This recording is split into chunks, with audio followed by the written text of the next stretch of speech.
Congrats. Hello, everyone, and welcome. I'm making sure I'm coming through. Am I heard? Can y'all hear me? Can everybody hear me? Hoping y'all can hear me. I'm Dad. Hey, hi, Father. Welcome to the 5YL Episode 12 Q&A stream. As you can see, I am here with two of the wonderful fellow Ink Tank members, Mr. O.R.Ash. It's me, hello. And Mr. Kellen Goff. Hi. I have tea. He's got tea. I'm ready. For you and me. This is actually an interactive stream. I hope you all got the notice in advance to bring a cup of tea as well. Every time you see Kellen take a sip of tea, you also need to take a sip of tea, or we are going to block you from the channel. I wasn't prepared for that. Well, no. I could have made tea. I've been here for 30 minutes. Why didn't you tell me? Could have been making tea. Hey, everybody in the chat knows. They all know. I have water. Your phone and Alexa are connected to your tea right now, and we get your analytics live. That box you checked gave us all of your privacy data. So this is going to be a very fun freeform stream. We're just going to be talking with y'all in the chat for a little while. As long as the conversations are flowing, we'll be here for about an hour or so, maybe two.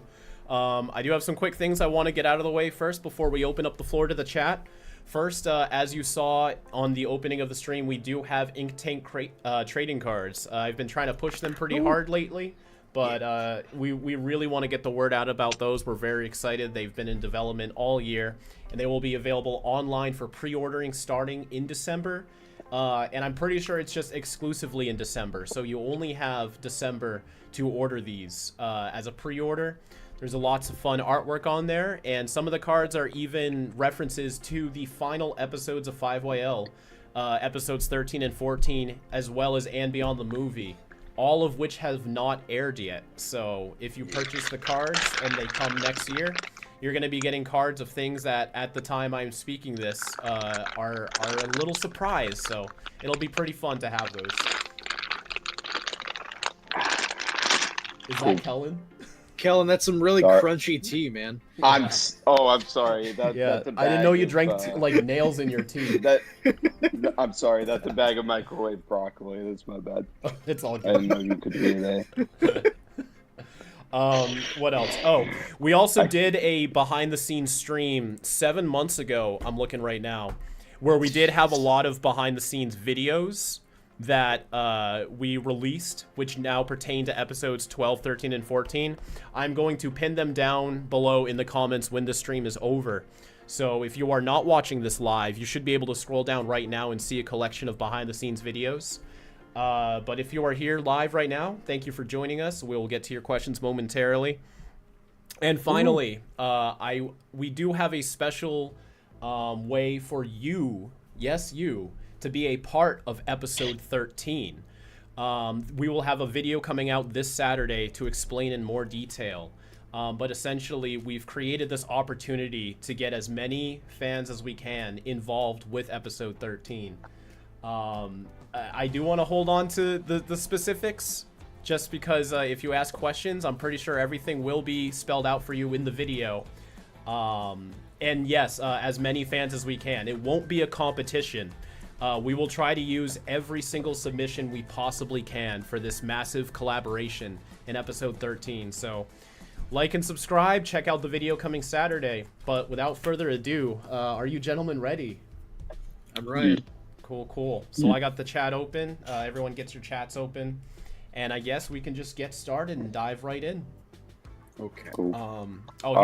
Here's a good question, actually. Yeah, go for it. Because I already know we wanted to talk about this. Burst asks, how did you convince Yuri to voice Alien X? I was going to say we might want to start with that even before we do the whole thing. We already know it's going to be ass. Yeah. Do you want to tell the story? Sure. So, I mean, you guys can fill in any specifics, because when I mean, we knew Yuri already. I go with him to like cons and stuff. Sometimes we'll like meet up in the green room or whatever. He's really chill. we'll just talk about like horror movies or whatever. He's like a big horror buff. We come to think of it, we have a horror nights crew. We go with him like sometimes when he's not busy. But anyway, you how did you know him already? You had him on the channel for an interview already? I've had a handful of interactions with him. The first one was way back in 2018. It was actually before the first Spider-Man game came out, which he starred in. Because I remember I asked him about it, and he was like, "Oh, I can't talk about that yet." And now it's been like what, 3 or 4 games. Yep. Yeah, I interviewed him back then. Then he had a small cameo at the start of Ben 10 Illustrated, and we just had exchanges here and there. Sometimes he'd repost or comment on a tweet. Sometimes I'd send him something just to check out. But we only really started talking, I'd say, the first time I went to MomoCon. No, before that, actually. It was 2022. It wasn't even MomoCon, it was Rhode Island Comic-Con. You were there as a guest, Kellen, and you invited me to come. You said you can get me in. So Yvonne and I drove down to Rhode Island, and you were like, "Do you want to meet Yuri?" He was at that one? Yeah. You asked, you were like, "Do you want to meet Yuri?" And I was like, "Yeah, sure, why not?" And I remember walking up to his booth, and he immediately recognized me and knew who I was. I thought that was wild. He adores this fandom. He adores all the people who contribute so heavily to it. He likes to stay informed. Absolutely. But yeah, so we met up with him. I met up with him a couple more times before. I'm like, who had the idea first? I feel like I did, right? I feel like it might have been knocking around in your head, but you never thought it was possible. But then I brought it up and affirmed that your dreams could be. Yeah, you were my fairy god. That's exactly what happened, because I was always like, okay, "Oh, wouldn't it be cool if?" And you were just like, "Yeah, we can absolutely do that." In fact, because it was in fact, yeah, you know what? Continue the story. Yeah. Yeah. So I mean, fast forward, we all are guesting at MomoCon in 2023, 4, and Yuri's there too, and I'm like, "Hey, we should all talk to Yuri about being in the thing." So I bring everybody behind.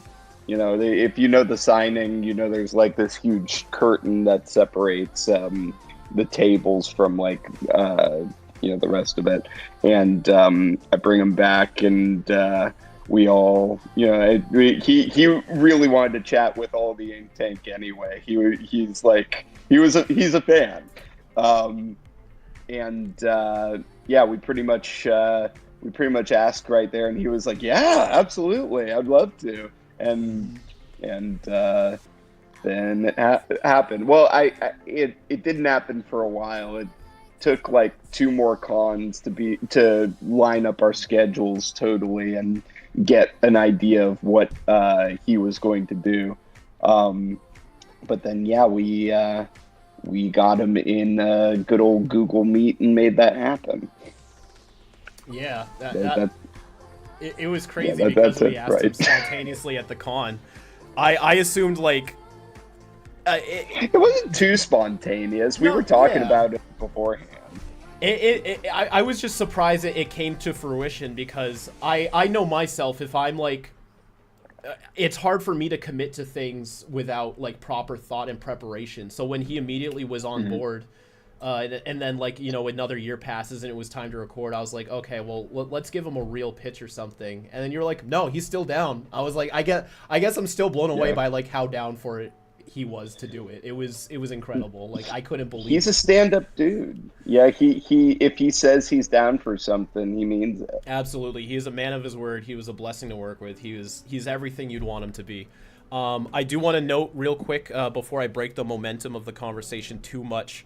We are getting some chat donations, but I was going to say, for the sake of fairness, I guess, for lack of a better word, I do think we should save all the super chats to the end.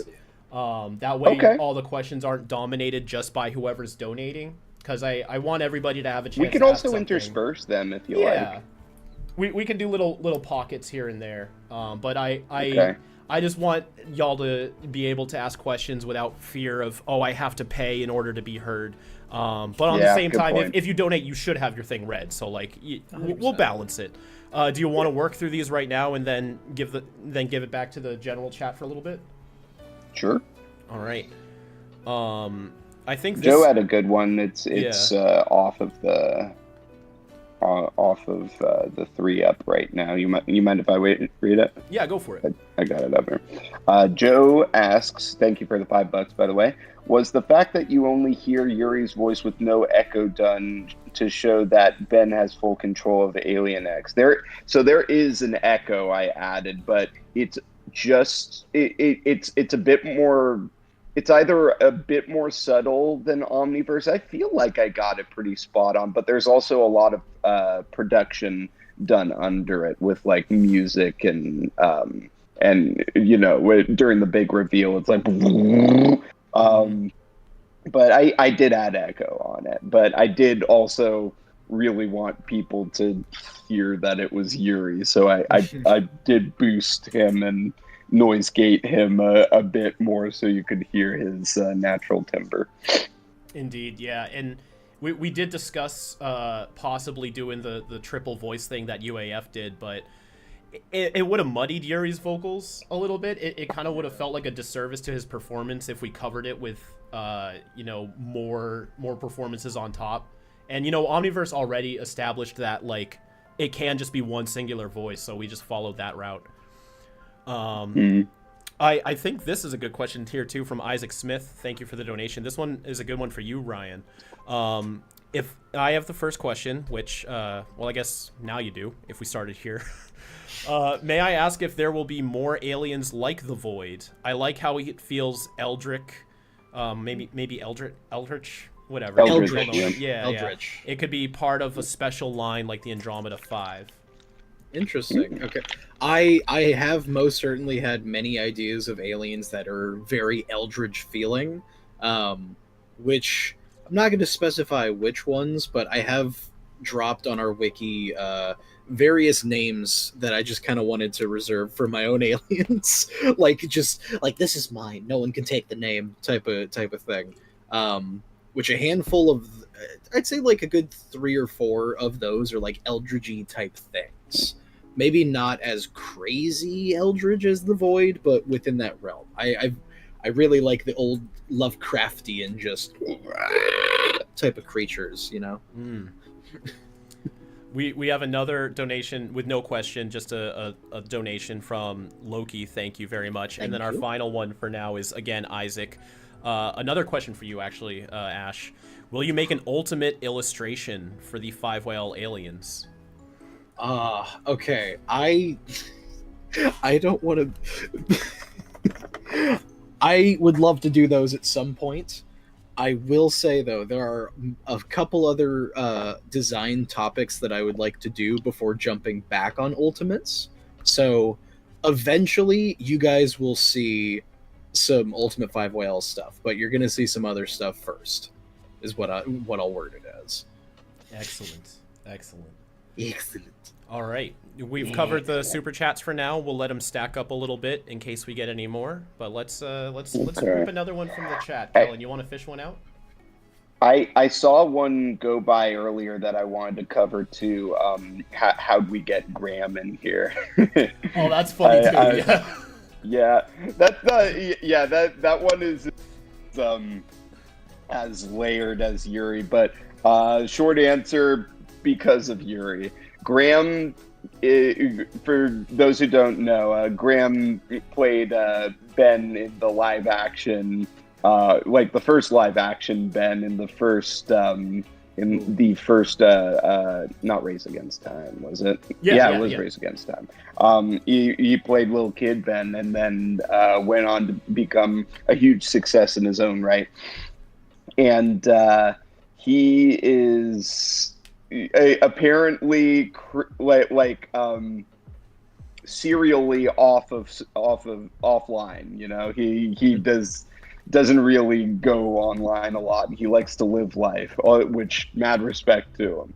But it makes him hard to get a hold of. And the idea, I love throwing these ideas around. Like, if I feel like I know someone who I could ask potentially if they could make something happen. And I was like, hey, what if we had we have this alternate Ben right here, and at the time it was voiced by Paxton Lee as well. But I was like, you know, it'd be really cool. What if we got like one of the live action Bens to do this as a little cameo here? And Rob was like, that would never happen.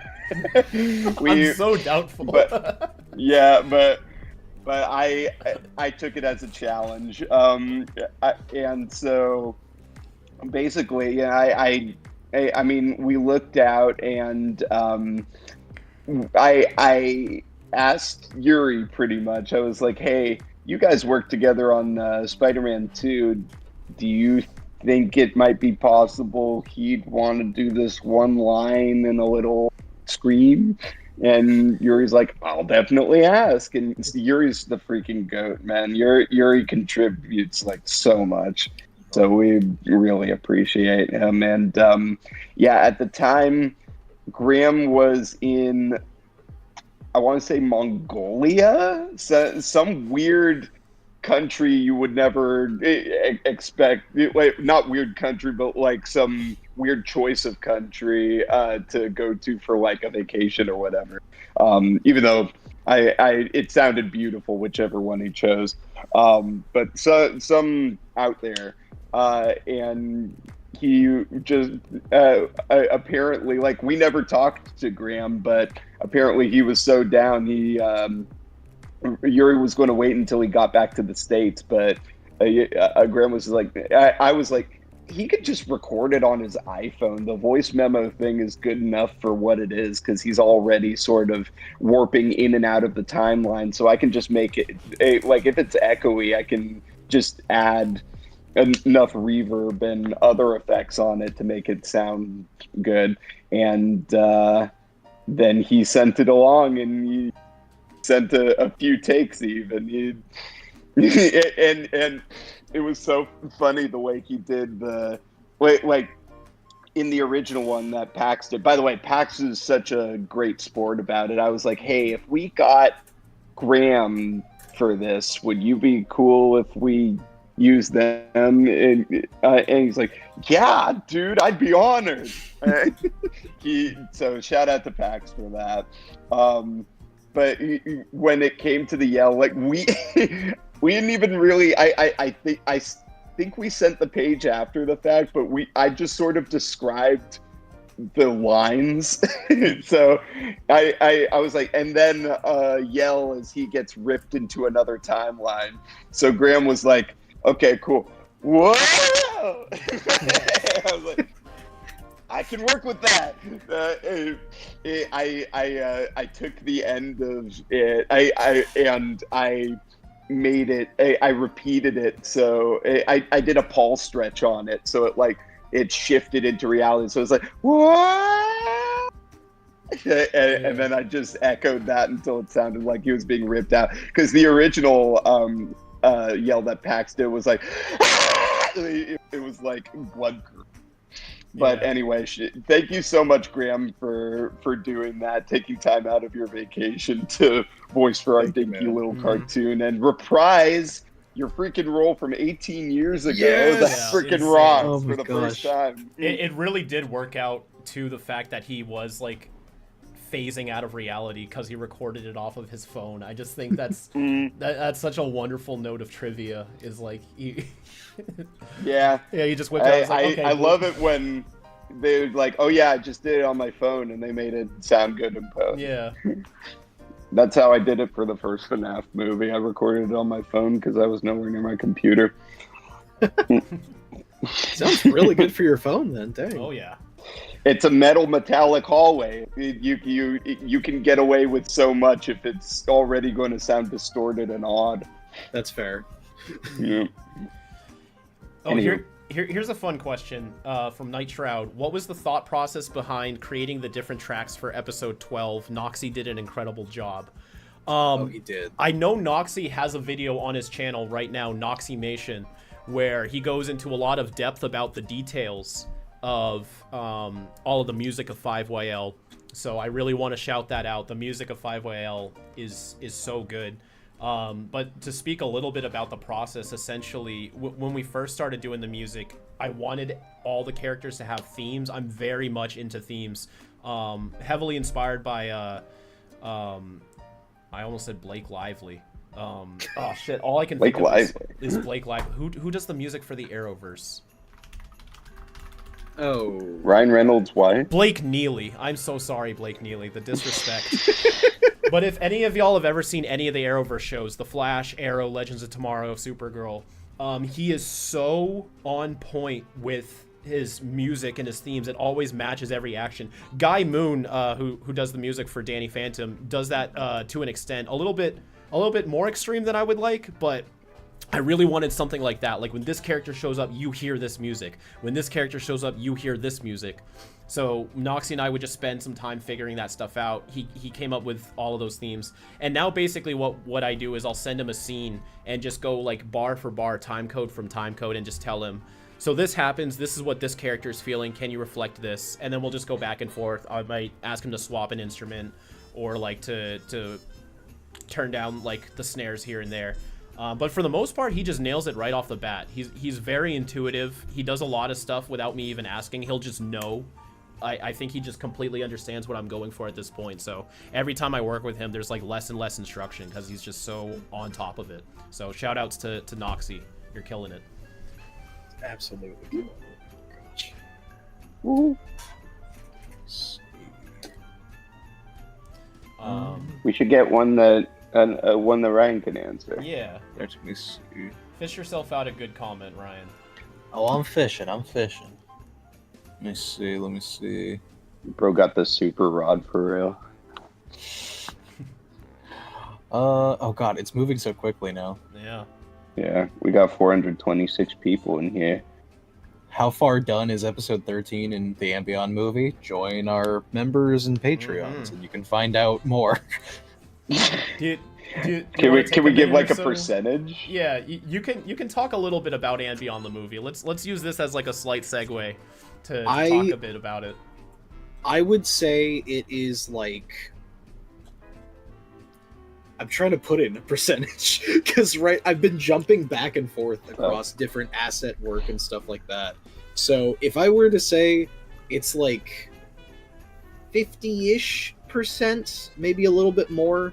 It's hard to tell because this is very different from a regular And Beyond production. A lot of the time with those, it's literally just write the script, do the artwork, send it off, which can take some time, but it's like finish one full step, go to the next, so on and so forth. This is like going back a little bit and doing certain assets for certain things, then going back and filling in the other assets, and then back again, because with And Beyond the movie, it's going to be much more action oriented than a regular And Beyond episode. So it's a lot of assets that are kind of complex in some senses, like how you guys will have seen, like in the Encephalonus episode, the scene with Dards. It's kind of along that line of animation, but for like the entire thing. So, and it's like 45 minutes long or such. It's looking like it's going to be about 45 minutes long. It's a TV movie on YouTube. Yeah. So yeah, it's looking good though. We got your it's a scared lines down for. Oh my god! Actually, that is a funny thing. I can a little tiny mini story. I did the recording session of Zascare with Kellen. We did 2 different sessions. Thank you, Kellen. Which, by the way, I think this is the coolest Zascare has ever sounded. And it's because this is like the first time I've actually had a director when recording Ziskare. Most of the time with him, it's just I have the script that I wrote myself and just kind of do it. But like, yeah. It's Kellen fun was to have given... someone to bounce off of. Oh, 100%. It especially too because you kept bringing up like different ideas with how to do the lines and different inflections and stuff like that I never considered that elevated the scene so much better. Glad you liked it, bud. You blew yourself out though. Yeah, so Ziskare, as people know, the Ziskare voice is kind of like, hey, for the entire thing. And of course, he's big bad guy in this, so he's constantly monologuing and yelling and shit through the entire movie. Yeah. And I literally blew my voice out for a good 2 days. Kellen put me on vocal rest for 2 days. I did my absolute best to keep that from happening, but there's only so much you can do with a character like that. But yes, I put you on mandatory vocal rest, which was hard because you work at a customer service job. Yeah, I literally had to go to work. He said, like, you need to be on vocal rest for 2 days. And then literally my voice was like, I was like, I have to go to work. How am I supposed to do that? And just do it just talk as it failed. Can, it failed completely. I had to help like 100 people that day at least. I actually another thing with it is that because this is my first time doing like a proper recording session in a more professional sense, like having a director and everything. Kellen with warm-ups. Yeah, he sent me like a whole little warm-up thing doing like the and my all that vocal shit. Warm-ups, yeah. It was we are like, starting with a hum, yeah. It was like 15 minutes of me feeling stupid as hell, but it was really fun. It's like that but even after musical where they're like, yeah, I thought that was fake. It's real. I thought it was it's fake. Real shit. It warms up the lips. It helps you say stuff faster because they're muscles too. It stretches them.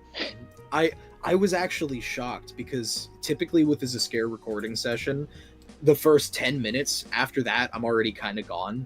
But doing those warm-ups, I was able to get like a good 30, 40 minutes into doing it and still be completely fine. It was when we got to the screaming stup and yelling is whenever it was like, oh no. But and those were only the pre warm-ups to other warm-ups to do. I gave you only the pre warm-ups because I figured we only had so much time before noise started. So it was enough. I feel like and it sounds get great you there for a lot. Yeah. It turned out so well. I was so happy. And Kellen as well, being the awesome dude that he is, with my voice being blown out. This dude went on Instacart and got me like fucking various like two or three different bags of cough drops, 2 or 3 different types of tea, a thing of honey. No, it's not on blast. It's I know. positive. I'm playing. What's the positive version of putting someone on blast? Gassing them up, glazing them or whatever. Like quite literally when I was at work, I was talking fine for like the first half of my shift, and then I felt a pop in my throat, and it was back down to this. And I literally had to ask my buddy Sean, who's a coworker, to go to my house and get me my throat cough drops. Yeah. Well, take them with you everywhere you go. They help I me should out. have. I was stupid for not. But it fixed me immediately at work. It helped so much. So you couldn't have known it was going to happen. I saw a question I want to answer. Yes, go for it. Yeah, we Alien Steel asks, what's happening to Danny now? His emotions are literally all over the place. Is his brain in a tug of war with his sanity? I wanted to highlight that because I know most of our questions are going to be Ben 10 questions, so I wanted to get a Danny Phantom one in. I do feel like I seeded a lot of information over the later couple episodes, starting around like 7 or 8, talking about how ecto energy is very heavily influenced by your emotional state, and basically Danny is forcing himself to evolve without prepping, compared to like Vlad, who has been doing it for like 25 years. He's like training, meditating. He's taking his time with it. That's why he's so on top of it. Danny is basically like crunching like 25 years worth of training within like 2 hours, and it's not going well. One thing that I thought was very interesting is when I was talking to the author of Danny Phantom Fair Game, which is out now, by the way, go check that out.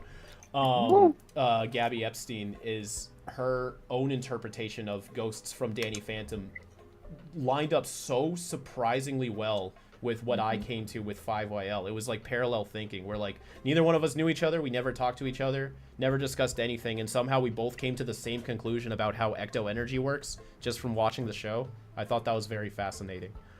So yeah, I'd say like episode 8, 9, and 10 really delve into like the details of it, but you gotta slow down when you're pushing yourself. That's Danny's little lesson right there. Yeah. True. Gotta pace yourself. Yep. Sweet Blood Flames asks if I've thought of a sign off yet. I have. They don't like it, but I like it. And I don't remember it. I don't remember what it was. Wait till the end of the stream. Oh, I was going to do it for the video that I'm making. Oh yeah. Oh yeah. I was going to debut it there. Okay. Yeah, I'm making a video, guys. Yep. Yeah, Kellen's making videos now. It'll be out next month. But it's very simple, and I think y'all will get. Yeah. Sweet. Let's see.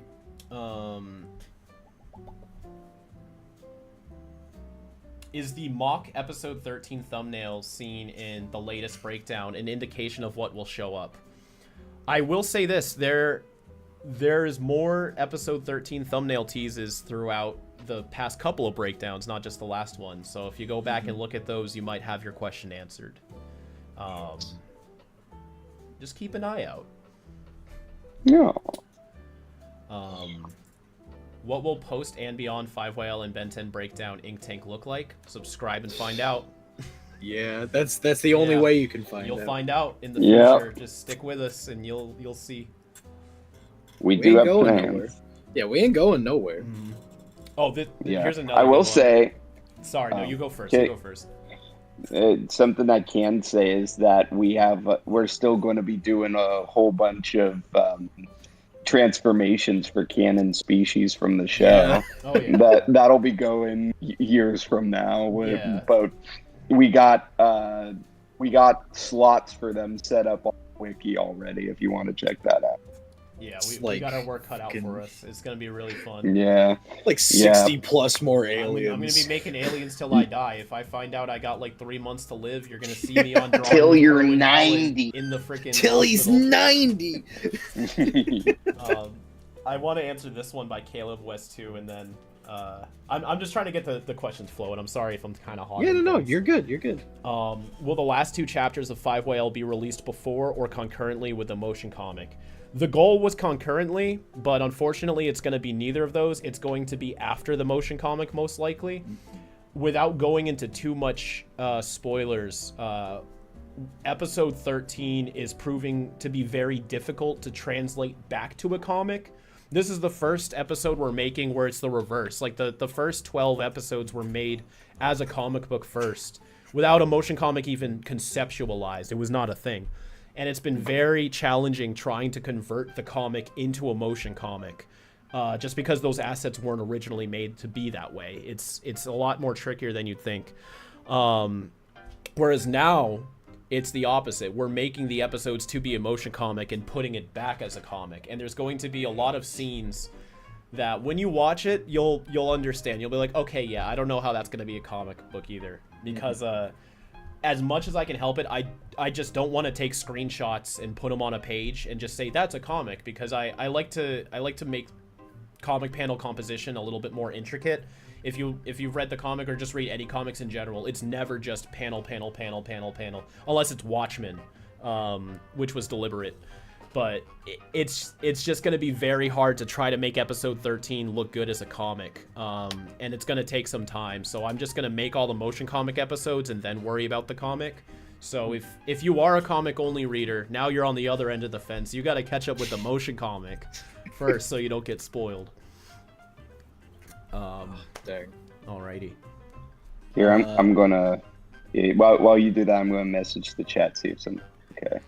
Cool. So. I was gonna say, just a funny comment I saw from Darky says, Rob's on his deathbed drawing a cheese alien. We have goat cheese as a transformation coming up.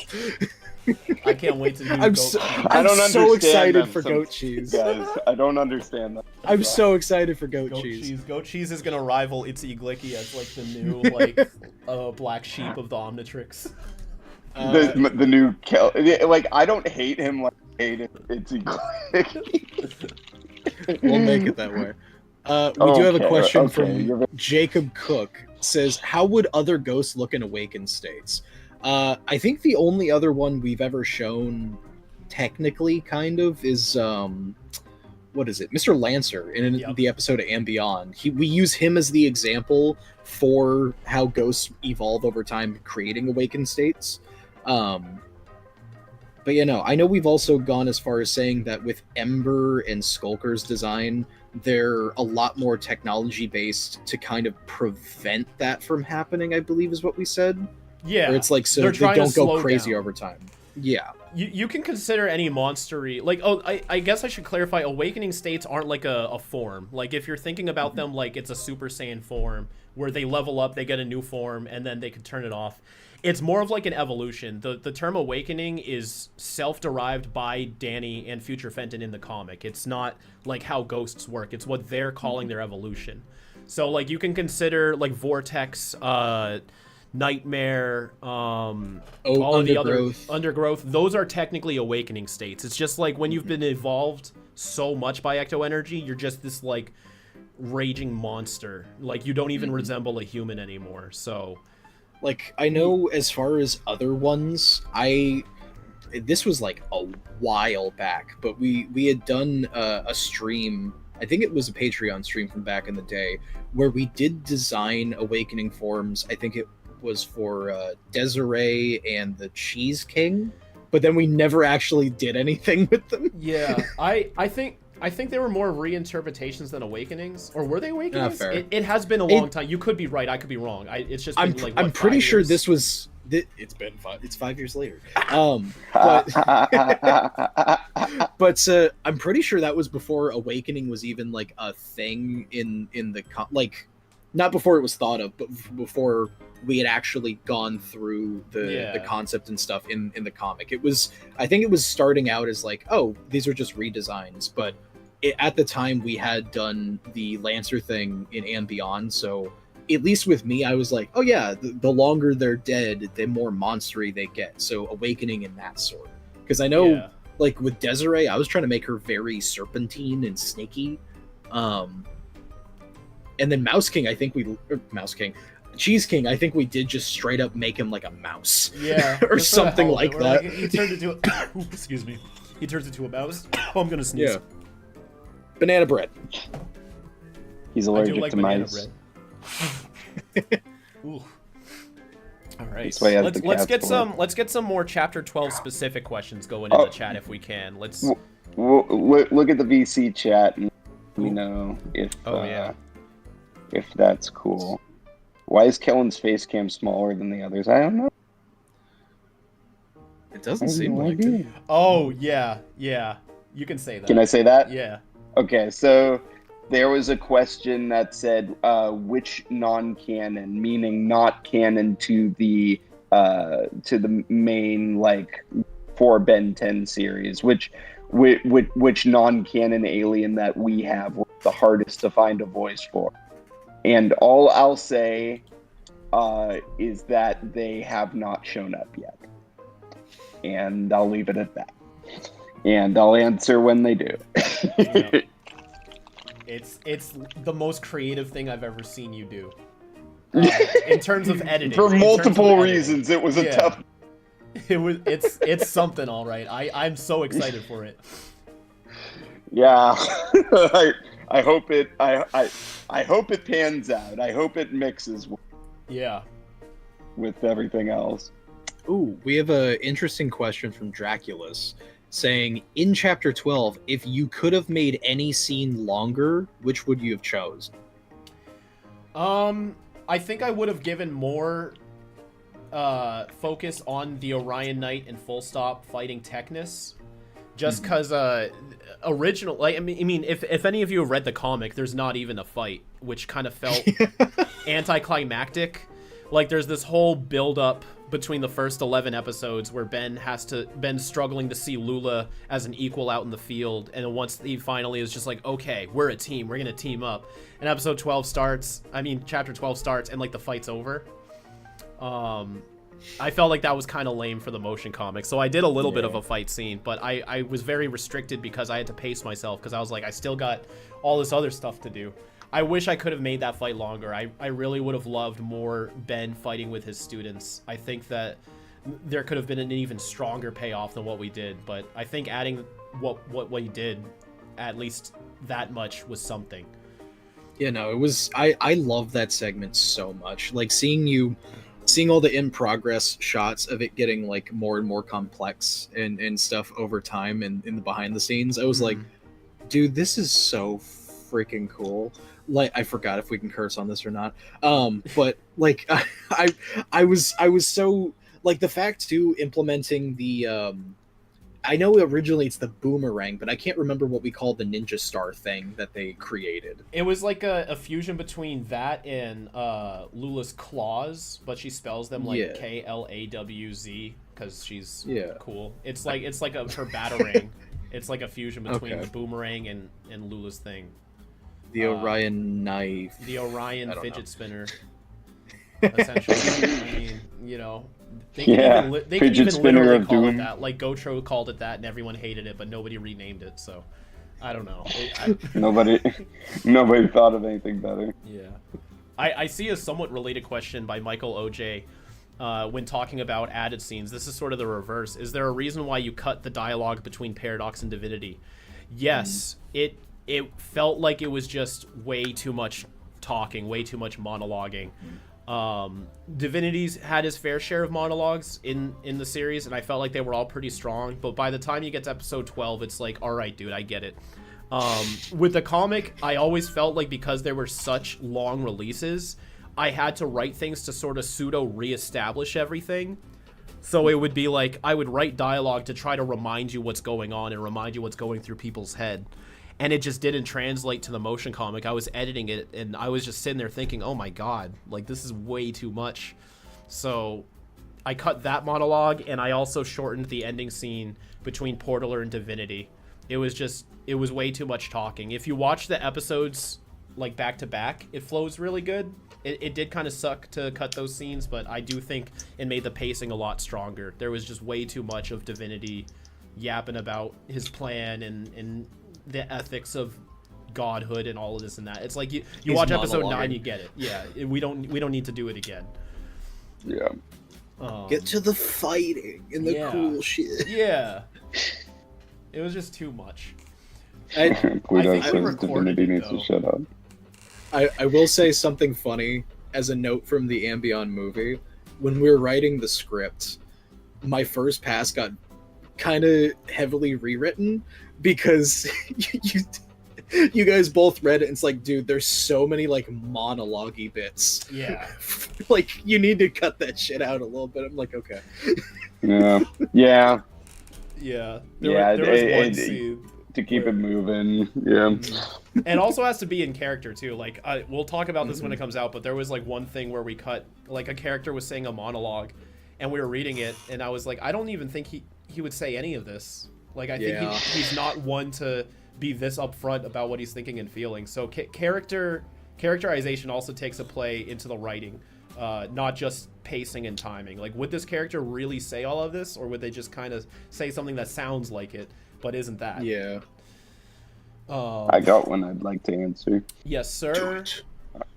Nitroud asks, was it easy or hard for the voice actors and actresses to do the Crunch death scene in terms of nailing the inflections you guys were looking for?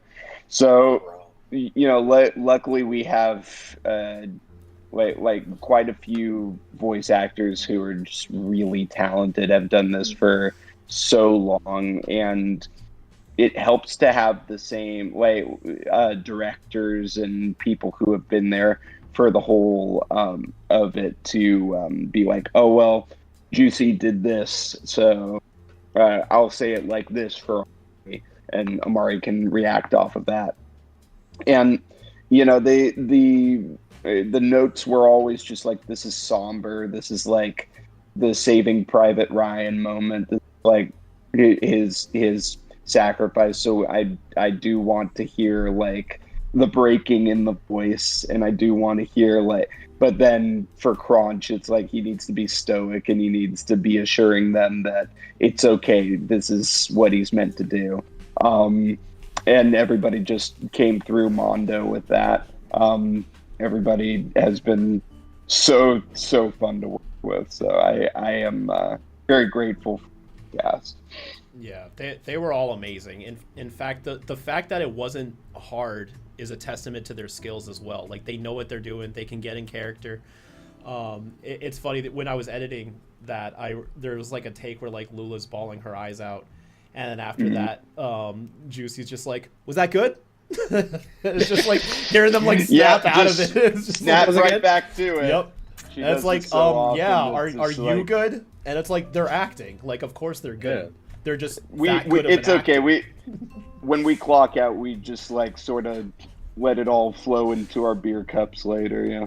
We just sort of drink until we feel later. Yeah. Yeah. No, that's acting. We just bring it out when we need to. And I also do want to highlight that scene as well. That was another addition for the motion comic. I had that scene rewritten, not just for the length, but in the comic version, I didn't like how Crunch basically was defiant, and like Lula didn't want him to go, and he just like sacrifices himself, and she's screaming like, "No, don't do it." It was like dramatic, and it was okay, but it also felt disrespectful to her leadership, because it's very subtle. But if you watch like episodes like 5, 8, and all the things, Crunch is very much on Lula's side. He's always backing her up. He's the guy looking out for her.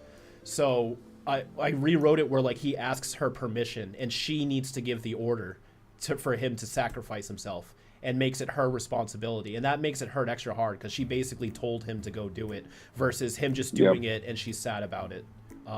So that was a change for the characters as well, not just drama.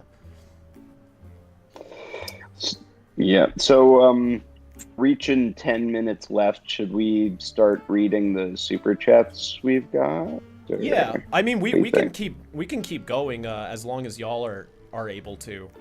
Yeah, I'm game. Yeah. Let's read. Oh yeah, they've been piling up. Here I can read them out because I have them all stacked here, and you guys can answer them. That way we're all yapping. Cool. Let me scroll up. Edimation says, "Hey guys, about a scene in episode 12. I know we did talk last time about the failsafe, but why did that alternative Ben die? Because that was awesome. But I was also like, wait, why? Actually, I think I need to answer that. Essentially, Future Fendon explains it in episode 11. The short answer is Ben's Omnitrix is different. Ben Primes, you shouldn't associate his failsafes and capabilities to all Bens. Jello, my god, is a member for another month. Thank you. Power Storm, dope name, donates. Thanks, guys, for everything you do, keeping in Ben 10 current. I love the content and look forward to seeing everything you have planned for the future. Thank you very much. Also not a question, though, so I will move on, but thank you. I appreciate it. Sorry, I'm trying to get to the question. Hey, yeah, I didn't mean it like that. The tone of my voice did not imply my emotion behind that. Jello, my god, did donate. This is also not a question. I've been a member for a month, just wanted to say hi. Hi, Jello, my god. Hi, Jello, MG. Hi. Hello. Here's a good one. Elizabeth Susan, back at it again. Hey. What's up, Elizabeth? If you had studied in university, what majors would you guys would have liked to study at? I study mathematics and philosophy. That's Oh, that's interesting because I didn't do art in school per se. I took like one drawing class for a few weeks, and the teacher was very against like cartoons and animation, saying they're not real art. So I dropped the class. I instead went into theater and improv. So I probably would have went more into like creative writing and theater stuff if I were to have, and just done art on the side. Like towards the end of high school, I actually stopped doing art completely. I started doing art again in like 2017 because I rewatched Ben 10 and it made me want to draw shit. And now I'm here. So that's cool. Better or worse. I acting was always sort of like I was in college for like 3 months before the voice acting thing thankfully started picking up. But in that time, I was studying a few things, and when you're in college, at least in America, you have to study a bunch of random stuff to get to the stuff that you really want to get to a lot of the time. And I was doing drama, but I was also doing like script writing and astronomy. I really liked the astronomy. So that would have been fun to go deeper into study about. You want to see the stars instead of being a star. Honestly, if I had to choose between the two, I'd love to go to space. Space would be dope. I would have done live action film directing. That would have been really good for you, I think. I love live action film directing. You kind of do. I mean, my biggest setback is I don't know the technicalities. Like when it's just like, oh well, what lens kind of would you use? I know what I want it to look like, but I don't know what it's called, like the XL 500 by frickin' Canva or whatever. I'd go to school just to learn all the literal terminology so I could explain the specifics. What I mean. Yeah. Animation again. Hey guys, if Man of Action wants to canon this, what's one thing probably would be the most excited to see? If Man of Action wanted to make this canon, the fact that Danny Phantom, a Nickelodeon property, would be canon to a WB property, that'd be crazy. I think it'd be. I wonder what Paramount would have to say about. Oh yeah, no, having our aliens canon, that would. Yes, I would be so elated. That would be fucking crazy. 100%. Yeah, that's my answer to the aliens. Yeah, the aliens. That'd be crazy. Loki, what's up, buddy? Thank you for the donation. I have a question for all three of you. What's the hardest thing for you to do working on And Beyond or 5YL? Yeah, Kellen, you go first this time. The hardest can be, the hardest honestly can be replicating the some of the effects they used on the original show, especially if they're in Omniverse, because they do stuff that's so out there that I have to learn new programs and stuff to and that's even if I work out myself what they did. At the end of the day, I can do something similar and it'll be fine, since it's not supposed to be one-to-one with Omniverse and all the originals. But man, figuring out you guys might remember when I figured out how to noise gate, how to chain noise gate. In Omniverse they do this thing where they have certain aliens and stuff, they have sound effects playing under the track that go in and out when they're talking, like Crash Hopper has the little cricket chirps that go in and out. And I was, at least for one of them, I did it all by hand. I think I did feedback all by hand because I had no idea that you could just go into Reaper, which is another DAW, and how to explain it? Just pretty much put the track of the sound effect on a different track, chain the two tracks together, and add in a noise gate from what's the one I use? It's escaping me right now because it's really But it makes it so it's a VST plugin that makes it so the sound effect raises and lowers the volume by reading the waveforms of the voiceover file directly. And once I figured out that it was just like that, I was like, ah! Yeah. Because I was like, I screamed. Yeah, I screamed in frustration to everybody. It's like, I figured it out! I remember because it was way too late by that point. We're gonna get some use out of it, though. Yeah. Oh, yeah. No, I will get some use out of it from now on. We've already got some use out of it. But basically that, and then figuring out like effects for non-canon aliens, like how do we make this sound different from everything that's come before? And we found also some, the same aesthetic.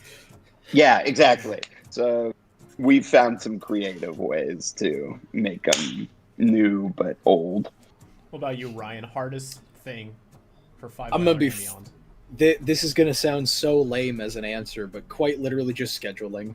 It's there's so much to draw, so much to do with these projects, and just trying to balance it with the fact that I have a day job as well that is not very forgiving on schedule. Like it just because anything art wise or animation wise, I feel like that could be a challenge or would be a challenge in these projects. We always just kind of figure them out. Like we put our heads together and we get the things rocking and rolling and can make cool shit regardless. But the thing that always gets me every time is time in general. And it's just a hard balance sometimes. Yeah. Because like I would love to just sit at my desk right here 14 hours a day just drawing stuff every day, but I can't. It's grass is greener, man. Grass is greener. Well, no, I get it. That's why I'm saying it's a balance, because I know if I did that, because I used to do that. I used to do that a lot, even pre 5YL in everything with Ink Tank. Because when I at the time I only had one job and they were very restrictive on hours that they were giving me. So quite literally, I would just be sat at my desk, I didn't even have a PC. I had a Galaxy Note 12.2 and a DVD player on my TV going, just playing Ben 10 or Danny Phantom and me drawing on that. All right. Schedule, man. For me, it would be backgrounds. I hate drawing backgrounds. I friggin' hate it. That's why he's got me. Yeah, I most of the time I just ask you to do it. You also do them better too. So, dude, no. What's hilarious? And I don't know if I've ever told you this. When you asked me if I could start doing background stuff more, I had no experience doing backgrounds. Like I didn't know how to do them or anything. I was just like, yeah, I got you. Yeah. And like I said, we just kind of figure things out and make it look cool at the end somehow. Like, I didn't know how to do backgrounds at all, and I do them all the time now. We do have quite a few super chats to get through. Sorry. So let's start rapid firing these. Just straightforward answers, and then we'll get back to the chat. Where was it? Yeah, if you had to redesign one Nemetrix alien, who would it be? The bird that eats the Galvin. I don't like its design. That looks dumb. Yeah. Oh, I want to see what a goose predator would be like. It probably, if Derek was still around, it'd probably be like something with a straw mouth. Yeah, that'd be cool. It drinks it up. That was from Ninja T-Rex, by the way. Thanks for the donation. Thank you. And Mr. Oath Flame, thank you. I love how much Essence Generator Rex exists in the final stretch. Great show. Agreed. What happens if a ghost overshadows an ectoneurite? It would probably just overshadow it. I don't think there would be any complications. Elizabeth Susan, thank you again. So Ash, are we ever going to get the powerhouse fusion you done at the chapter 12 Q&A stream? Next question. Okay. I'll draw it eventually. It's one of those things that was just a back burner that the pan burnt and got put in the sink and never went back to. I'm sorry. I'll draw it eventually, though. Yeah, we'll get to there. Yeah. Artistic Smeargle, nice name. Thank you for the donation. Still in awe you got Yuri Lowenthal, but my question is, will you have someone remaster the Race Against Time OST? We would need access to the original stems for an official remaster, which we do not have, but Noxie has taken influence from the classic series' OST, Andy Strumer, and all of his music. We have a donation from Big Max, but it says message retracted, so I can't read it, but thank you for the donation. Fair enough. We have Thanks. Tim 10,000, thank you. How difficult is it to figure out how to represent aliens visually with more esoteric abilities like Full Stop in the Void? I was killing myself trying to figure that out in the comic. Yeah. I'm so glad we have the motion comic so I can physically show the Void warping stuff. I feel like nobody ever really understood what either of them did when they read the comic. I kept having to explain it to them. We get questions on streams all the time about them, and I'm just like, oh, God. Yeah, some stuff you just really do have to see in motion. Same with teleporting. I feel like teleporting is the hardest power to show in a comic book format without just drawing like a storyboard. It's like, it's annoying. It's tough to draw a blorp. Yep. Charlie Hartz, thank you. Hi, Kuro. I was curious if you thought about changing the art style for the comic for some scenes involving Alien X, since that's a power he has in the show. Interesting. You should check out episode 13. Nickel Clip, thank you. Wild one, but is Crunch probably Crunch, really dead, or will he make a return like Max in Alien Force, since I notice you guys haven't showed him die, but more imply? If he was going to come back, I don't think we were going to spoil it for you right here, but I appreciate the question. Big Max Inanimate again. If you guys were to name the original 10, how would you name them? That's kind of a bloated question. I'm not sure we should really delve into that right now. Like all three of us sitting here coming up with 30 new names. That's a whole video of itself. I don't know if we can get into that right now, but thank you for the donation. Deshaun Edwards, thank you. If Saiyans exist in 5YL, why not Namekians too? Maybe. We never said they don't. Yeah, there could be slug people out there. General Red, thank you. Really random question, but during the Ben versus Divinity fight before Alien X in episode 12, was the theme used from the show, or was that a recreation? That was the actual theme from the OST. It plays uninterrupted during the end credits of Race Against Time, so I just took that and used it. Yeah, it was perfect. Cool. Chris Turner, is Alien X going to be the key to stopping Divinity and winning the fight? Spoilers, man. I'm sorry. Yeah. Who knows? Yeah. Marvelite 15, may I ask your permission to use 5 whale designs for a shirt designed for myself? When is Ember? Yeah, you can use anything 5 whale for anything. It's all fair game. When is Ember and Danny Phantom coming back to the motion comic? Watch and find out. And our last donation before we're caught up, and then we'll put a pause on donation questions only and go back to the chat, is Curium the Frozen. I apologize. What would a polymorph predator species look like? Sir. Oh, shit. Curium. I mean, Kellen kind of just said that earlier, like something like a big straw that would drink goop. Yeah. A giant living straw. Yeah. I could see it as two different things. One, that caterpillar that makes the smoothies in Undertown. That could be funny if it was just randomly as Predator. Or how they have those old school toys of the bird that dips its beak into the water or whatever. That'd be kind of funny. That'd be a fun thing for Goop. Oh, someone says I missed a dono. Did I? Did you? Polymorph Permission, Alien X, Fight, Saiyans, Original 10, is Crunch dead, Changing Art Style, Difficulty. Which dono? I don't know. I think I read all of them. I'm pretty sure we did. Yeah, what did I... We missed a dono for PPPP. PPPPP. Here, I'll read it. Having Yuri in the project is crazy. Why didn't Alien X have the double voice acting he has in the show? I can answer that. We wanted to take it from... since Yuri's Alien X is the most prominent voice-wise in Omniverse, we wanted to replicate that sound, like the sound that he had in the Galactic Court episode, or what was it, Intergalactic Court? Universe v. Tennyson. Yeah. Thank you. Yeah, and then the Coming Storm arc, the Rooters arc as well. He had just sort of a deep voice with a nice good echo on it. So, like, Let's keep it simple. Fair. We'll just do that. Besides, adding Bellicus and Serena's voices now would be pretty complicated because we'd have to cast Bellicus and Serena and justify that somehow. Because So no, we just wanted to keep it simple. Yeah. Do you plan on connecting the new Danny Phantom comics to 5YL? I don't think I can. Right off the bat, Glitch in Time starts with Vlad coming back to Earth like a month later, whereas in 5YL he comes back 5 years later. And A Glitch in Time was released like, 7 years after 5YL came out?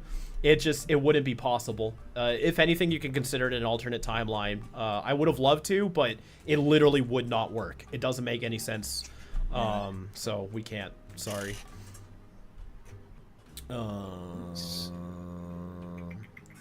here's a fun one. Beast Productions. Was the Minecraft world shown made in creative or survival?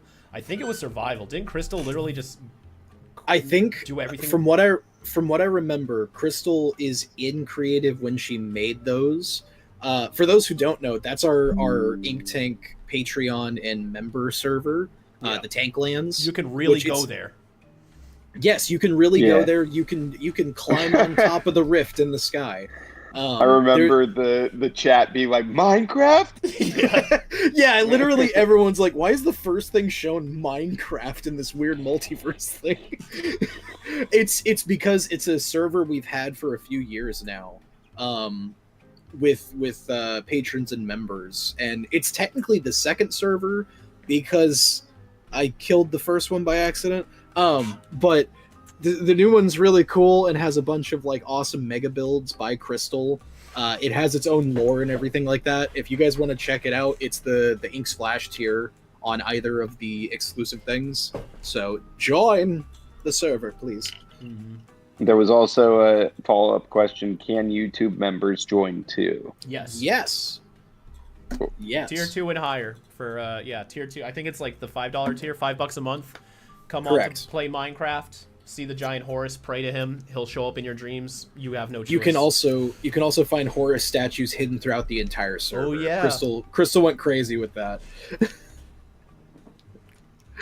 Let's see.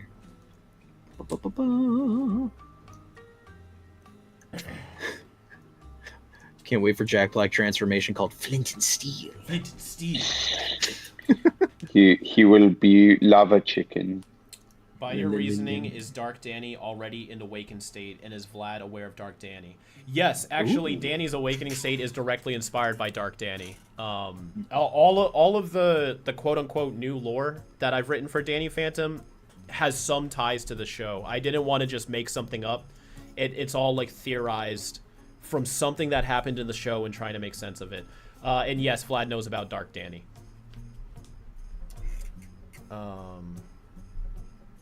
We have a question from Spirit saying, how did Technus get the nanites? Did he defeat Rex, get them under his nose? Since the end of the series, freed the world, at least made the nanites inactive.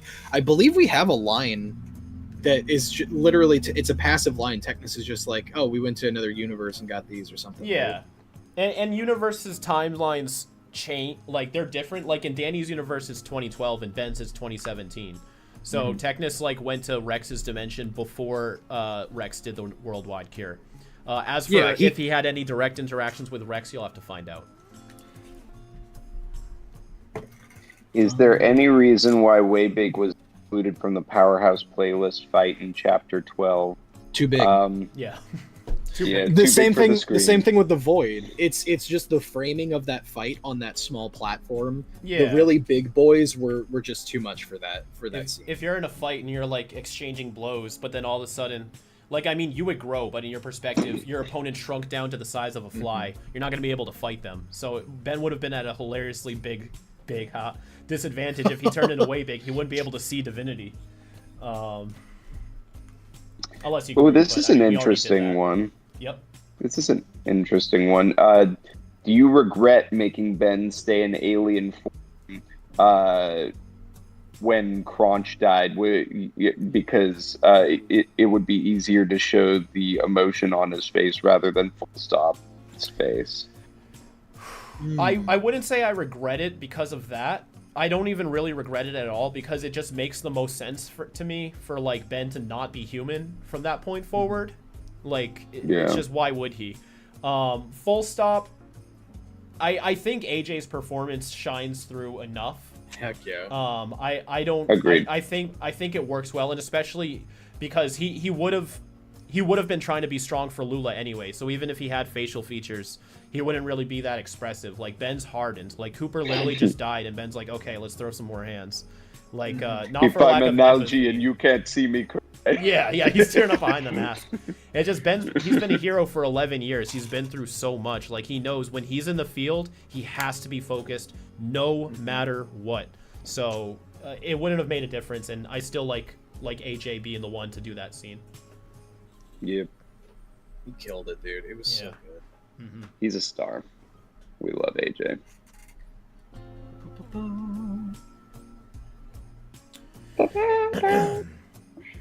Why don't they just use the Dragon Balls? Shit. They are. I was gonna say they're not in Ben's universe, but they're technically in the temporal zone. Why don't they just go to that dimension and get the Dragon Balls? Alien X is literally just Dragon Balls without finding all the dragons. Exactly. Yeah. He is the. He's Dragon got his own Balls. Dragon Balls. Yeah. They even have stars. Yeah. He is the Dragon Balls. I want to see an edit of him just because he's a silhouette of stars. Edit him just orange with like the number of stars. Yeah, on his chest that'd be pretty funny. I am the balls. Yeah. Can you tell us what series Goat Cheese's species debuted in? Should we keep that a secret for now? I feel like you could say which series, and it's still wouldn't give it. If we say the series, they'll be able to figure it out. I don't think so. I don't. I think from the name Goat Cheese, I don't think so. I think at best somebody will figure it out, but I think that's okay.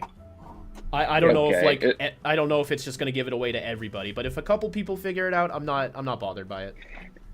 It's he was in the species debuted.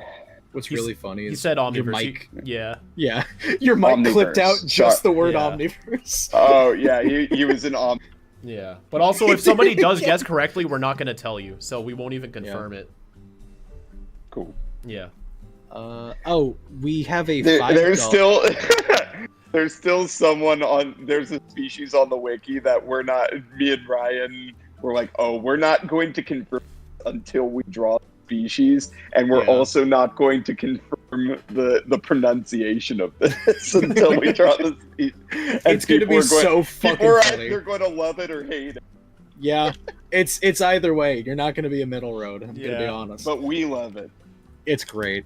It's funny. We have a $5 dono from V Loki. Thank you. Says, so since Ash does the recolors for Albedo, does that mean we may see Albedo in any projects, or is that for amusement? It is for amusement. I know people love Albedo edits, so I always try to do them anytime I can. Mm-hmm.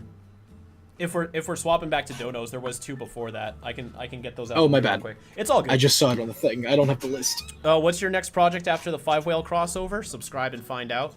But thank you for the donation. And Chris Turner, thank you. The way Upgrade was used in the reboot to upgrade the Omnitrix, would Ben be able to use this method on Eon's damaged Omnitrix to hack it? I know the reboot feats are different to Prime.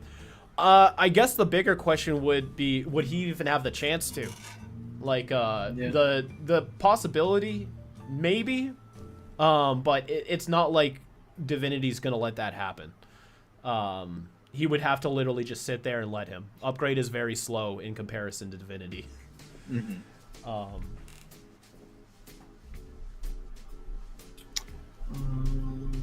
Let's see. Yep. Could Ash's ultimate Alien X beat Divinity? I don't power scale my ultimates. Yeah. That's to your own fans. Yeah, that's your own determination if that happens or not. Yep. He's also non-canon, so.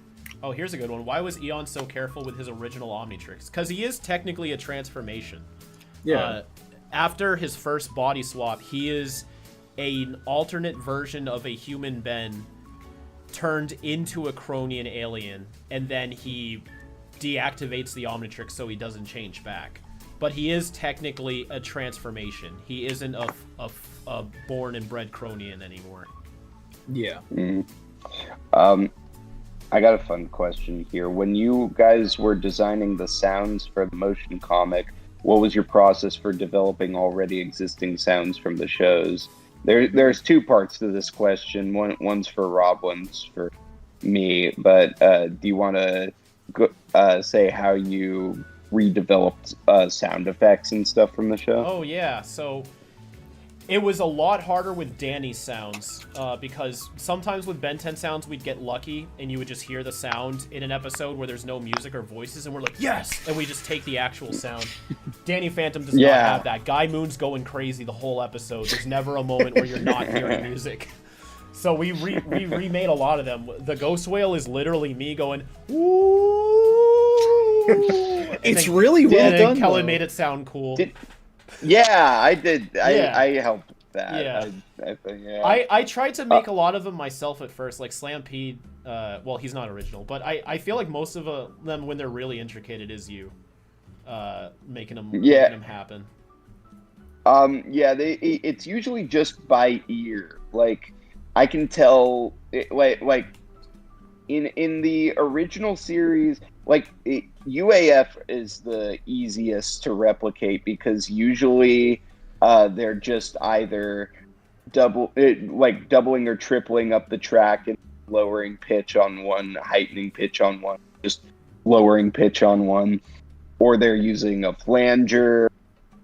They rarely use phaser, or they're just putting a simple reverb, delay, or echo or chorus on it. Those are easy, but the Omniverse ones are like, to truly replicate a lot, to have exact sound effect under files they use for like feedback or crash hopper or shock squatch or whatever. Like these, and we do our best with sound effects from like Epidemic Sound and stuff to replicate the sound. But yeah, and then original series, some of them are easy. There are some that are like I still can't figure out. Like I at some point, this was just on my own time. This wasn't for a comic, but I was playing around with like, could I do like a perk upchuck the first series? Can I get that exact sound? And I still can't figure out how they made the layering sound so guttural. So I'm still learning with a lot of that stuff, but a lot of it is by ear. Yeah, well, you're really good at it. Thank you. And a small fun fact: 5YL Ben's Omnitrix sound effects board is all of the Omnitrixes in the Prime franchise meld together. You can hear a little bit of them all in there. Yeah, and for the Omnitrix voice in 5YL, I gave you 3 options because it talks 3 different ways. In Omniverse, it has this or I gave you 4. Original series didn't talk. So I gave you UAF Omnitrix effects. I gave you Omniverse Omnitrix effects, and then I just did some shit. I at the time. I just got Manipulator, which is an amazing VST for performance shifting and just playing around with harmonics and stuff. And I was like, I thought this sounded cool if you want to use it, put fingers together. And I didn't, but I do like the Omniverse effects on it or something. But you're like, no, that one sounds cool. Yeah. It sounds like it truly like is forming a voice somehow. Like it's creating this perfect collection of beeps and buzzes to emulate speech rather than like a literal voice. I thought that's what made it sound really cool. Yeah. Like you ever seen those illusions where like people will play piano keys in certain ways and it actually sounds like human voices? Yeah. Oh, dude, those are so yeah. cool. Yeah, you mean like what's it called? I mean, it's a type of auto tune. There are like when they have the tube in them, right? No, like it's just your brain tricking you. Like you could do it with an analog grand piano. I can send you a video if you haven't seen it. But some people, they'll play like keys a certain way, and it literally sounds like a human voice. Like you, not perfectly, but you can kind of hear it. And that's how I picture the Omnitrix speaks in 5YL. It's just using all of its sound effects to emulate certain syllables speech, and yeah. make it sound like words, but it's not literally words. That's my But that interpretation is of it. Yeah. that's a really cool interpretation. We never talked about that before. Yeah. I dig. But that is Pax voicing the Omnitrix as well. So we got that part as an homage to the show. Yeah. I'll be right back. Cool. Let's see. Are you planning to do Divinity Takeovers the opening intro in chapter 13 or 14? I think I'll answer a broad range of questions right now. Is if any question is about what's going to happen, we aren't going to answer it.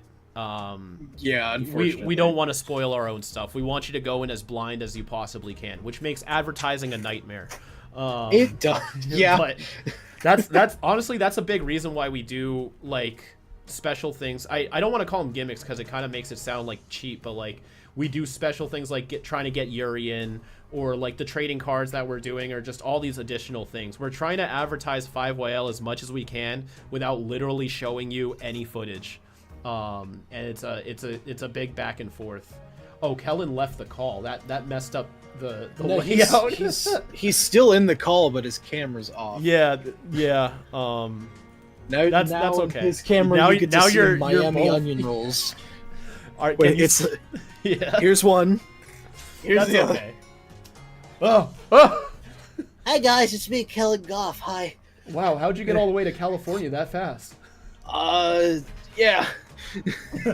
No, it's the, if you can read this box, the Miami Onion Roll Company. I'm in Miami. Oh, nice. I think I have to be here. Ryan Portaler confirmed. Yeah, he's a Florpus Tessabo. Yeah, I forgot that's what we called him. Yep. Let's see. Kuro, have you been contacted by Man of Action about the upcoming Ben 10 comic? That's a great question. I would love for y'all to find out in the future. Subscribe. Was Divinity Zamasu inspired? No.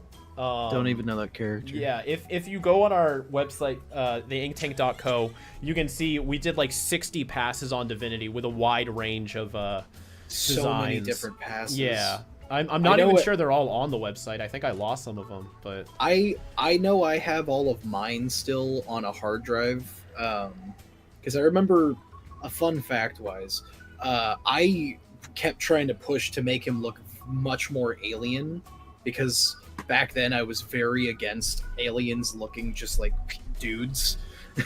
yeah. But you convinced me otherwise, and I do love his final design. Yeah, it was all the facial expressions. Like they needed, he was someone you needed to see their face. Same with Danny. You did like really, really cool Danny awakening forms. It just wasn't. Yeah. Like there was one I would have loved to use, but like he had like an alligator head or something, and I was like, that's gonna ruin all the scenes if he just has like a big alligator head the whole time. No. Whenever he does the "everybody shut up," his head is just pointed straight up. Yeah. Everybody shut up. Yeah. No, but I do love the designs that we have though, because like, especially too the expression and everything in this episode, Divinity screaming the "Go on, release the coming storm!" Like his expression in that frame, mixed with the performance, it just, oh my god, it gets you. There's been only a handful of moments, because I've seen the behind the scenes of everything. I'm here for it, but there's still moments that anytime I rewatch them give me chills. That is one of them. The main other one I can think of is Atomix's debut of don't try this. don't try that again. Oh. I'm like, oh, it's so cool.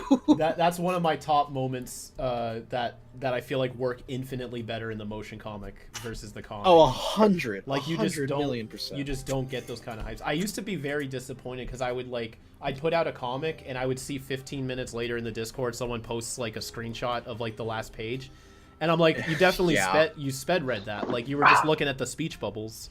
You like, went to the last page, yeah. No, not even that. They just read 15. the speech bubbles and just absorb the information, and it's like, well, that kind of sucks. Like with the motion comic, you absorb. You're part of the world. Like we get to slow it down. You hear the voices. We pace things out. The non-dialogue scenes we can still hold in frame. It's speed read proof. I do also love the fact that with doing the YouTube premieres for the episodes, people can't just jump to the end of the episode when it's first coming out. Yep. Like you are forced. If you're watching it live, you have to watch it how we intended. Yeah. And it would be That's cool. lovely. This would be a terrible feature on any streaming platform, but I would like it regardless. Is if somehow you can make it, the first time this person is viewing this thing, they can't jump forward. Yeah. Or change it's the literally speed. Like, I'm going to put this on 2x speed. Like, don't do that. Exactly. Don't put it on 2x speed. Have there be a streaming service somewhere that does that, please. Yeah. I would subscribe to that because I would love that actually. Mm-hmm. Yeah, Limp Bizkit. I think it's safe to say the episodes from now on are going to be premiere style, YouTube premiere style, right? Yes, yeah, we're gonna premiere them all. Yeah. I'm pretty sure they all have been. Yeah, no, I'm pretty sure every episode has been a premiere, and they're much more fun like that too because you get to see people's in real time reactions via the chat. Like, I still am so giddy about yesterday watching the premiere and everyone seeing Yuri. It was everyone in the chat's just like, oh my god, what the hell? Yeah. You hammed it up to Yuri Lowenthal. Alien. Oh yeah, yeah. Quick note about that: if there's any Doctor Who fans out there, that's 100% a reference to John Hurt's reveal as the War Doctor. It's literally bar for bar exactly like that. There's like this moment where this mystery new incarnation, and like John Hurt turns around and faces the camera, and then you see introducing John Hurt as the Doctor. And when I first saw that 12 years ago, that blew my freaking mind. So like when we got Yuri, that was my first thought. I was like, I'm gonna do a John Hurt reveal. I have to. Awesome. I love that. You gotta get the hype when you can, dude. It's so fun. Oh my gosh. Yep. Yeah. Oh. Let's see. Whew. Yeah. We have from Cameron Fuller saying, doesn't Divinity say oncoming storm in the comic? Yeah, Thought he does. It was a Doctor Who reference, or am I remembering it wrong? That was an unintentional Doctor Who reference because both Doctor Who and Ben 10 say similar things. It was supposed to be a reference to Cervantes calling Ben the Coming Storm, and then in Doctor Who, he's known as the oncoming storm, and I accidentally wrote oncoming storm in the comic. So in the motion comic, I corrected it to coming storm because that's what Cervantes says. It's supposed to be a callback to, like, you know, maybe Cervantes was right. Like, Ben shouldn't have this power, a little bit. But yeah, they're so, it's literally like a one syllable difference, but it makes all the difference. Yeah.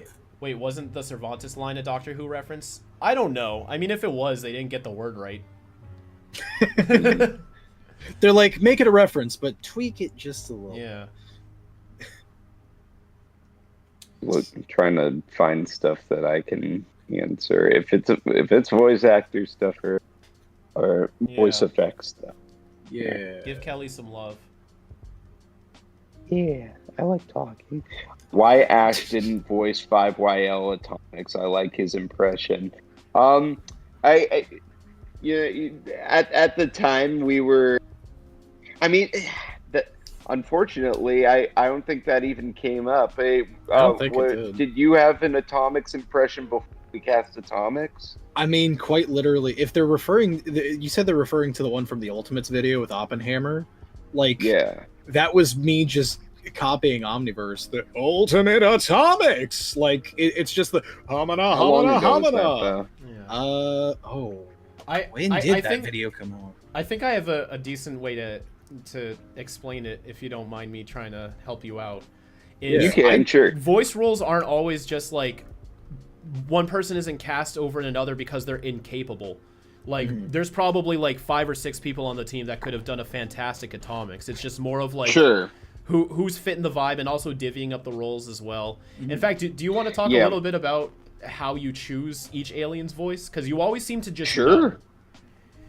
Yeah, I mean, well, a lot of it's autism. Now,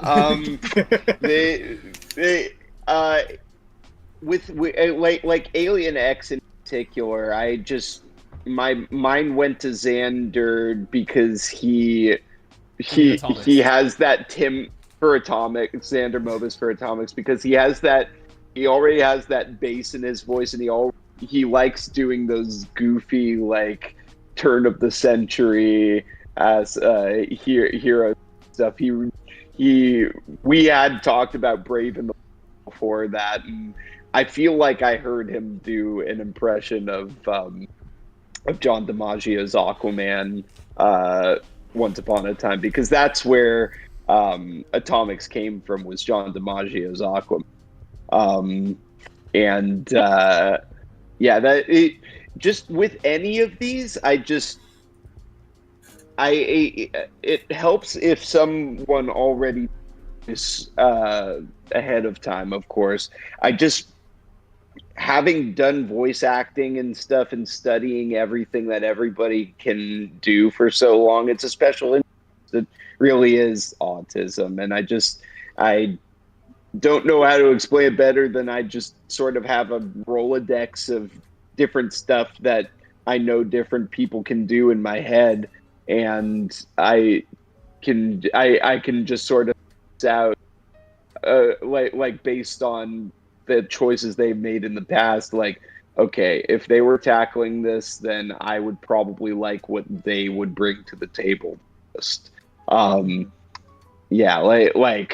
I knew AJ was going to be a dead ringer for Brooke, because he has the capability to do that soft, higher register that Bumper did before, and then I knew that it wasn't his normal register, and his normal action register would be great for stop. He just sort of has this. It's tough to describe vocal qualities off the top of my head too. Xander has this like loud boisterousness to him, but then he also his normal voice was perfect for Cooper. But he actually was going to be Humongousaur at first, but he was so burnt from cons that I was like, I'll take this one, bud. He was like, I appreciate it. Vlad, I knew that Brooke Chalmers was going to be awesome as him, because I talked with Brooke so much when we were playing Genshin during lockdown, and I was like, oh, that is the perfect what's the original voice actor's name? I feel bad. He passed away. Martin Mull? Yeah, I knew he had a perfect Martin Mull. He just has this classic from that age vibe to his voice. So there's a lot of different ways I go about it. Some are harder than others, but oftentimes I'm just like in my head, I can just sort of hear it against the production of everything else. I can just sort of picture what it's going to sound like. And it helps that I'm doing the audio effects too, because I know if I can get them to do a certain thing they do, I can alter it in such a way that would fit the character perfectly or sound different enough from something they did before. Yeah, I think the first really impressive effect I heard you do was, I think it's a weird one, but when we did And Beyond, the Big Chill episode, Ryan, what are the roly-poly ones, like the? By the way, I'm not Thermosphorians. I'm not peeing. This is my fridge. It's dispensing water. The fridge is peeing. Okay. You're talking about the thermoscorians. Yes, yeah. I was like, I need them to sound like something. I gave you nothing. I had nothing to give you, and you were just like, yeah, I'll come up with something. You gave me a picture. You get well. I mean, like an audio thing, and like Holds you had up a like crayon this, drawing. like this crate. Like go. I can't even vocally make it. I don't know what you did, but I don't even remember what they were. What the thermoscorians or scrap heat? Yes. Scrap heat. Oh yeah. There's there's you had like some really type cool of things in twirly. that. It reminded me of like a top Oh, with you mean the bells on it. metallic effect thing? Yeah. They were just like sounds though. They weren't even like lines of dialogue. I don't even know how you made that. If I were to say it sounded like anything I could think of, the metal shifting sound effect of the T2 or from T2 for Liquid Terminator is what it makes me think of a little bit. Yeah, I mean, I did. I remember. I think I just did the sound effects with my own throat, just like that, or whatever I did for it. And then I mean, it's easy enough to add a metallic effect if you. Well, there are a couple different ways to add metallic effects. Like a really tight chorus will do it. A really small attack with a longer release or a smaller release on an echo will do it. But there are ways to make something sound like it's liquid metal, I guess, like it's a shiny type of echo. I'd have to go back and listen to what I did. Yeah, but when you sent me that, I was like, it's I tough have no to put clue to what this words sometimes. It was so good. He works auditory magic. It's crazy. I have an interesting question here that I'm going to kind of evolve a little bit. The question is, did you put any Easter eggs in 5 years later? And of course, absolutely. I feel like there's many. like 100 there's so many, it's like ridiculous. So yeah. I want to convert this question into you guys. What is your favorite 5YL Easter egg, if you can recall one? Oh, out of all of 5YL, there's so many. I know. Oh, that's tough. I mean, there'll be like a frame where there's like 20 right in one frame. Yeah, like legitimately. Yeah. Or I guess like kind of the vibes. Like I know you like to hide. I love avatars. Hiding. Oh no, everywhere. I know exactly what my favorite is because it's one you did, and that's completely fucking ridiculous. Yeah. In one of the first big shots of the temporal zone, where it's just a bunch of random shit floating through it, you took a picture of me, my real face, that I took on a DSi back when I was like 8 years old. You took that picture, flipped it upside down, and hue shifted it to blend into the background. I was shocked when I saw that. I was like, what the heck? I don't know how you even got that picture. I don't know either. You must have sent it to me, but I didn't even remember doing it. I don't have it on my computer or anything, so Nobody's I don't found understand. it yet either, which is so funny. Because it's like, once you see it, it's like right there. It's not even small. It takes up like a whole chunk of the screen. Like every time I see it now, I'm just like, how? Yeah. How did he do that? I know my favorite. Nobody's found it yet, and it's more of a pattern. But I am going to say it now, just because it's been years, and like I'm so surprised nobody's found it. Throughout all of 5YL, including a lot of our animations, like the message animation with Mantibolt, and beyond, this and that, here and there, even our videos, I try to hide the numbers 23 or 323 as many times as I can everywhere. You're gonna... I've never heard... I felt like I was overdoing it, but I haven't heard a single person bring that up in like the 8 years I've been doing 5YL. Nobody notices I keep using the number 23 or 323 for like everything. I've never noticed that. Yeah. Yeah, where are all the code bros? Where are all the people who are like, wait a minute? Where are all the cipher bros that were to find the Easter egg Gravity Falls? We hide stuff. Come on, guys. Mm-hmm. We do hide a lot of things. Yeah. Sometimes some of them are even lines of dialogue. Like someone will say 23. I'll give you 2. I know confidently there's like 30. I'll give you 2. in And Beyond, at the end of the Big Chill episode, Rook says that a horse costed 23,000 pounds of Taden. And when Clockwork is explaining how Divinity or Eon's campaign, he says he was doing it for like 23,000 chronocycles or some shit like that. I forgot. And it is not because of Ben 23, actually. I find that very funny that Ben 23 just so happens to be a prominent one. The significance of 23 and 323 has nothing to do with Ben 23. I'll let y'all try to figure out why, though. I feel like that could be part of the mystery. So see who can find the most 323s in all of our content, not just 5YL, and I'll tell you what it means.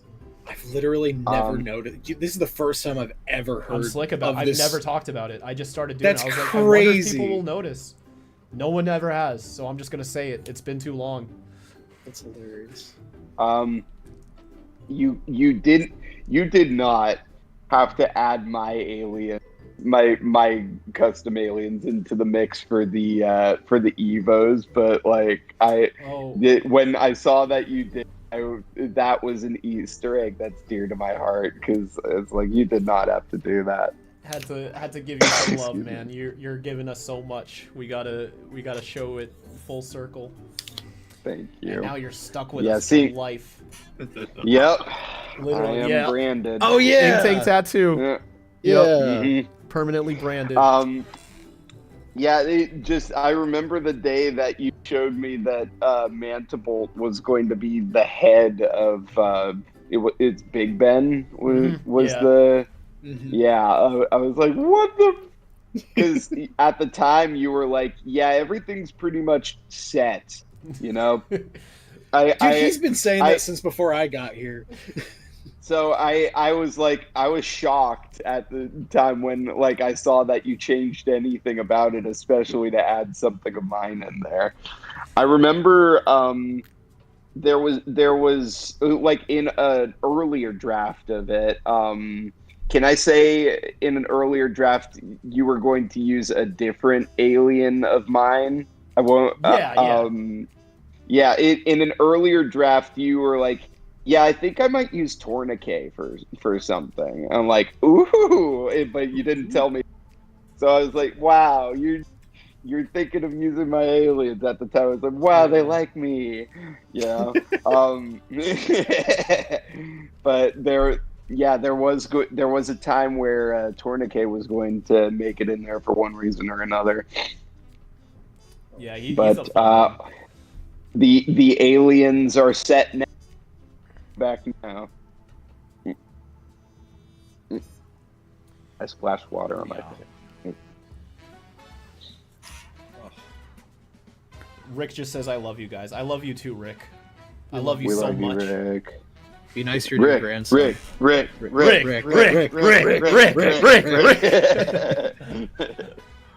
Now everyone in the chat just starts going, I love you, I love you, I love you. We love you, chat. Chat. I love singling out random people who didn't do anything to deserve it and just like hyping them up. Like you, Blaze Hopper, that says you never say that to me. We love you, Blaze Hopper. There. I didn't say that. Sorry, Blaze. No, I'm just kidding, man. That's me. Now the chat's just going, Rick. Yeah, Rick. Hey, right. I will say I have like a max of 10 minutes left till I have to leave for work, and I need to urinate. It's been about 2 hours. We can call it here. Let me read through the last donations, and then of course. If anybody has any future questions, Kellen and I stream every Tuesday at 2 p.m. EST, so I mean we could just keep this going indefinitely. So if we didn't answer your question now, come every Tuesday. We'll be here. So where did we leave off? Just a piece of bread. Why not just turn on Lifeform Lock? Is he stupid? Oh, to Divinity. I guess so. He's like, I've learned all the secrets. Yeah. Didn't know about that. Will I be able to order the 5 whale cards if I live in Bulgaria? I believe so. I think there's like a lot of international shipping. I'll have to double check though. So I apologize. I don't have a solid answer for you. But I don't think you wouldn't be able to. I think it's very possible. Charlie Hartz. Hey Ash, would you make an ultimate human design? It's something I've debated about a lot. if I do an Ultimate Human, it's gonna be its own video, and there's gonna be like 5 or 6 different versions at least, because there's no one direction you can take humans in. They're too basic of a thing. Yeah. There's no theme to us. We weren't designed with a theme in mind. We suck. We do. If anything, no, I already did the Vitruvian Man with Alien X, so I don't know. If I ever do, I don't have plans right now, but if I ever do an Ultimate Human, it's going to be its own video in and of itself. Neat. Yeah. It'd be funny if we just turned into apes. Like we Yeah. we de-evolved to evolve. I would love that actually.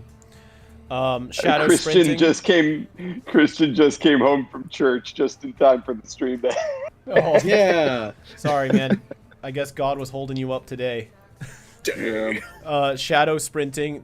Do you ever get confused when writing about different timelines / universes? The specific terminology really gets confusing for me ever since Omniverse.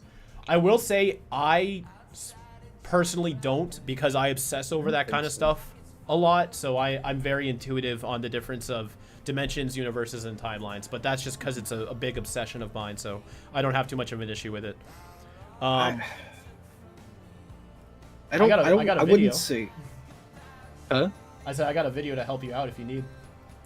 No, I was gonna say I don't think I get confused on it. I feel like if anything, what messes me up sometimes is small details and continuity. Sometimes I'll just forget about something when I'm like, oh crap, I should have included that because it would have clarified things a lot easier for the audience. Type Oh things. yeah. Continuity. I feel like is another area which I mean everybody faults at.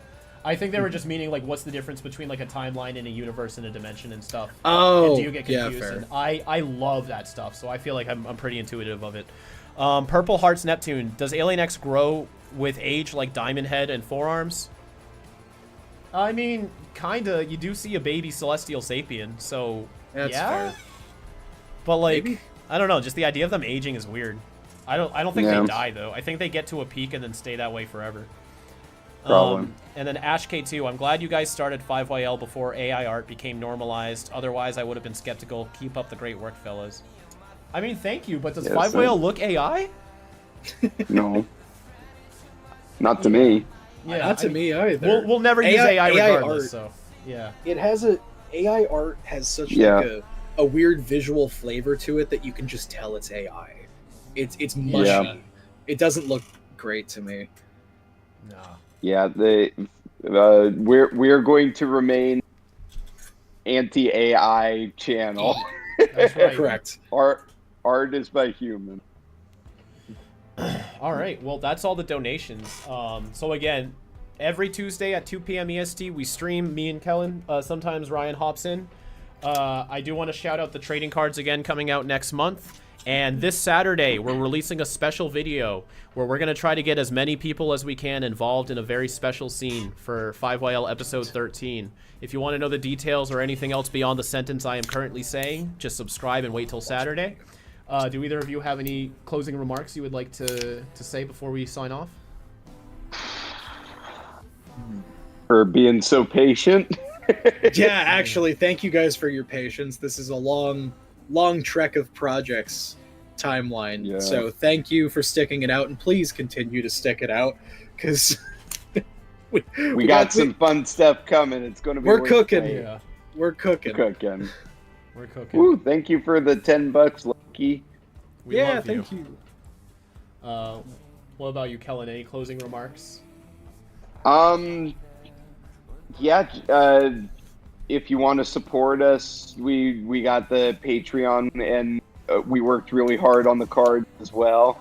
Yes. We're doing the rounds with conventions next weekend. I'll be in Grand Rapids, Michigan, GRCC, Grand Rapids Comic Con. If you want to say hi, and then Columbus, Galaxy, Columbus in Ohio next month.